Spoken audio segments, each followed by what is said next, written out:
আরে আরে ছোট, তুই শিখেছিস তো? আমার সাইকেল, আমার সাইকেল, আমার সাইকেল ভেঙে গেল, আমার সাইকেল ভেঙে গেল, আমার সাইকেল ভেঙে গেল। ছোট, তুমি কিছু চিন্তা করো না ছোট, আমারই দোষ, আমি তোমাকে দেখিনি। চলো আমি তোমার সাইকেল ঠিক করে দিব। আমার সাইকেল।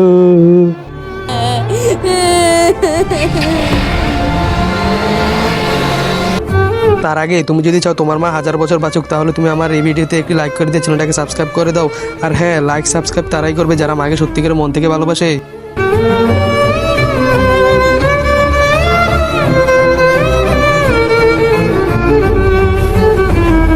এই যে ভাইয়া শুনুন। জি স্যার বলুন, কি সাহায্য করতে পারি? এর জন্য ভালো এবং সুন্দর একটি স্কুটি দেখাও। আচ্ছা ঠিক আছে স্যার, চলেন আমার সাথে। এখানে আছে 1 চৌগলা স্কুটি আর ওইখানে আছে 2 চৌগলা স্কুটি। বলুন কোনটা লাগবে আপনার? আপনি পছন্দ করেন কোনটা লাগবে আপনার? ঠিক আছে স্যার, এই সবগুলোর মধ্যে যেটা ভালো সেটা প্যাকেট করে দিন। ঠিক আছে সাহেব। ছোট, এখন তো তুমি খুশি তাই না? হ্যাঁ ভাইয়া, এখন আমি অনেক খুশি। তো বন্ধুরা, মানুষের ক্ষতি না করে মানুষের উপকার করতে শিখুন। আর হ্যাঁ, মানুষের মন মানসিকতা দেখুন কতটা ভালো। ভালো লাগলে ভিডিওটা লাইক এবং সাবস্ক্রাইব করে পাশে থাকুন।